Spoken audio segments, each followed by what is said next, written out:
Hey there, what's happening? This is Eric and Victoria. And we are coming at you live from beautiful Marietta, Georgia.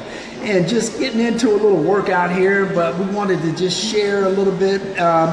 We wanted to take a moment to talk about taking the freak out factor out of your prospecting, right? The thing is, one of the reasons why people have such a difficult time prospecting is they set false expectations. It's like you go out there and it's like, oh, I gotta have this particular person. I gotta bring this person into my team. And you just build up so much pressure. Yeah, you do. You gotta take that pressure on yourself. You gotta take that pressure off. You gotta just kind of go with the flow and understand it's like the slight edge principle. If the more you do it, the better you're gonna get. It seems hard at first. Yep. But if you just get out there and start doing it, it's going to get easier over time. But the hardest thing is just getting started. But one of the problems that people have is they are too evaluative. They're constantly criticizing themselves, judging themselves on mistakes, beating themselves up, beating yourself up. That's a good one. And so when you're too judgmental, you create a problem whereby first of all, it makes you gun shy. You're afraid to go out there and do it. That phone weighs 800 pounds because you're thinking about what might go wrong. But the other thing is, if you're too evaluative, if you're too judgmental, then a lot of times you miss opportunities for improvement. Because, you're just not wanting to deal with it. You kind of freak out, right? So let's say you're in a conversation with a prospect and you're wondering, well, did I say something wrong? Why didn't the prospect want to join? You're judging the whole dialogue. People don't hear what you say. They feel what you say. People don't hear what you say. They feel what you say. They may not hear the first or the last word of the whole dialogue, but when they walk away from you, they feel you. Do they want to work with you? Do you understand what they're dealing with? Are you on the same page with them? Do you care? People don't care how much you know until they know how much you care. Statistics prove that out. On that initial contact, most people will only remember a small fraction of what you actually say. I think it's less than 7%. Right. I think so. The brain can only take so much. And it's more of a feeling. It's more of a feeling that person care about me. Those alpha and beta waves. Right. Yeah. Right. Now the way to affect that feeling is to ask open-ended questions. Yeah. Initially, you want to ask open-ended questions. You want to find out about them and what their problems are, what their needs are, what their goals are, and what their desires are. And when you do that, it kind of takes the pressure off of you. There's a saying, the person that's asking the questions controls the conversation, right? But when you ask questions, you bring people to their own conclusions. So ultimately, people rather be the definer and make the decision themselves than be sold or told. So ask the right questions and they'll say, I get it. Yeah. And then they're going to think, well, it was their decision, which it ultimately is. And when it's their decision, it's not what you said, it's what the decision they came to. Now, what happens when you're overly judgmental about yourself? You're hard on yourself. Up. Now, usually, our own worst enemy. Usually, your opinion is probably not accurate. It's probably skewed out of proportion, right? And so you're going to be overly negative. You're going to be probably emotional and not rational. Aren't we all? And you're going to base it on opinions and perceptions that may or may not be true. Right? But it's going to kind of keep you stuck in a negative loop. Just kind of just stuck in that loop and not able to move forward. And so what you want to do instead is have a more objectives-based evaluation.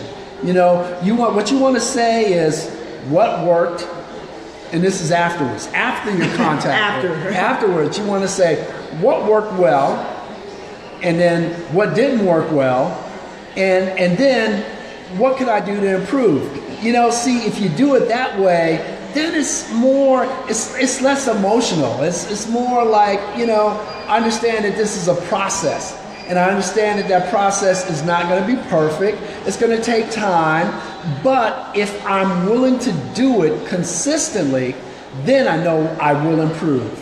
Now, one of the benefits of taking a more objective-based approach is it's more difficult to become emotional. You become more objective. It's like you're an outside person looking in. Yeah. You know, for example, one of the things you could do is to make yourself kind of take yourself out of yourself, put yourself in the third person and say, you know what, if I were someone else giving me advice on that, what would I do differently? You know, maybe think of your mentor or someone that's guiding you in the process and say, you know, if that person viewed the conversation I have, what might they do differently, right? And if you could just relax and not get freaked out, it's going to go so much easier. What do you think about that, huh? Well, you know what? What comes to my mind is when people, a lot of people do want to have their own business, quite frankly, and they've got a lot more choices than they had maybe 10, 15, 20 years ago. So a lot of times we're so busy trying to sell our company. Oh, that is the biggest mistake rookie neophytes make. Oh my gosh, I can see them a mile away. They just want to throw up and tell people how great their company. You love your company. You're married to your company. But remember, people are looking at you and how they feel and how you make them feel. And a lot of times people may go into a business for one reason and end up succeeding and doing better and making money. But when people are approached by you or you approach them, keep in mind, they don't know what you know about your company. They could care less about your company. You love your company, they don't. They haven't been around it long enough to fall in love with it like you. So you got to think in terms of, does this person and you, are you a good fit? Is this a good marriage here? Because we can think of people we should not have recruited. Scary. So the thing is, you know, you want to know, is it a good fit? Is this the kind of person you want around your spouse, your children, your family? Is this the kind of person you want in your home if you're doing traditional way? Or if you're doing it online, is this the kind of person you want to deal with on Facebook or Instagram or whatever you do? You know, do you want to deal with that person? A lot of times we're so desperate in recruiting people, we're only thinking about, oh, I got to get him, I got to get that commission check, freaking that out. Commission breath. Freaking out. Yeah, you're desperate. You're so desperate it's all over your forehead like a stamp. So the thing is, you got to think of long term as a business person. Do you really want this person in your life? Do you want this person in your life? Think about that.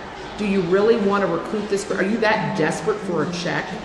So think in terms of long term in business, and also think in terms of, can you help this person? Is it a good fit for both of you? Instead of just worrying about, I got to tell them how great my company is.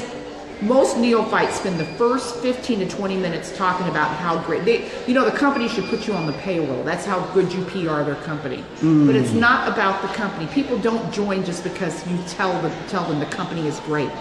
They want to, they're not joining the company. Really, in all honesty, Eric, they're joining you. Absolutely. They really are, or not joining you. Yep. It's not the company. They'll fall in love with the company later. But right now, it's either you and how you approach them and how they feel being around you, or even online. How are you online? Because a lot of times people that are traditional and they missile it and they go for the juggler and they tell them everything. I've seen them do it on chats. I've seen them do it on Facebook. It's no different. They take the same neophyte beginner attitudes from traditional right on Facebook. It's throw like, it against the wall, see what sticks. See the mud on the wall. Run and it you up the chase people flagpole. away, and you wonder why they don't want to be on your friend list anymore on Facebook. It has nothing to do with the company. It's a good cop-out to say, well, they just didn't want to, they don't know how great my company is.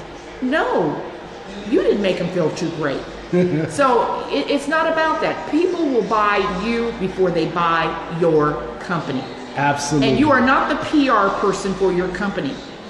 It's not about the company.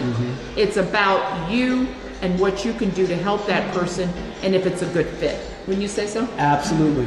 So to summarize, you don't want to. You got to be careful about judging yourself and being Beating yourself being up. too overcritical, because first of all, you got to give yourself a chance to improve. So you want to look at, okay, well, what worked well too. So start out with the positive things. What do you like most about what you did in that interaction? You can do it again. And so you want to reward yourself for the things that are going well, and the ones that didn't, you don't want to do that again. And then what worked well, what didn't work well, and what can you change? What can you change? Because you want to be resourceful. You don't want to eliminate the possibility of improving something. And when you're too emotional, you're too negative, you're just going to cut out the opportunity to improve. So you definitely want to focus on, what worked well first, what didn't work well, or as they used to say at IBM, where's the opportunity for improvement? I worked at IBM for a little bit, and we never talked about what didn't work. We always said, where is the opportunity for improvement? So let's put it that way. Positive attracts positive. So what worked well? Where's the opportunity for improvement? Let's just leave it at that, right?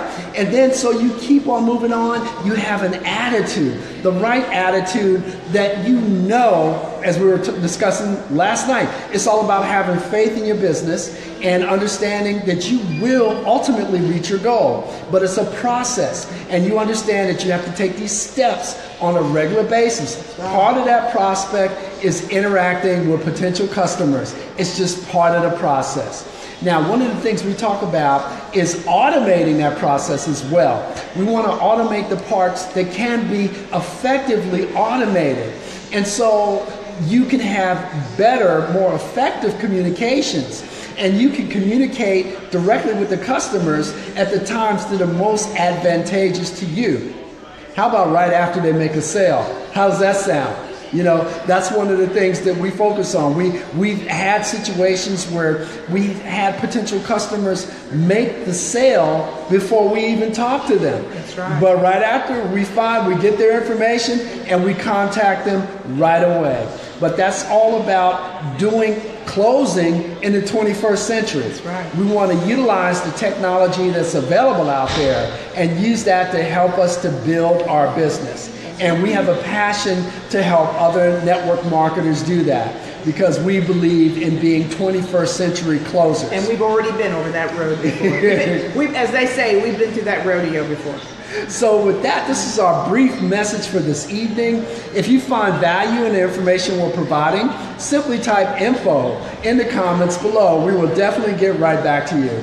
And so we're here every weeknight. And so our passion is to help network marketers take their business online so you can take advantage of the billions of people on the internet, even just on Facebook. Over 2 billion people on Facebook. Why not take advantage of that market opportunity? Always. So with that, hope you're having a great evening. If not, let's make it a great one. And remember, excellence always will prevail.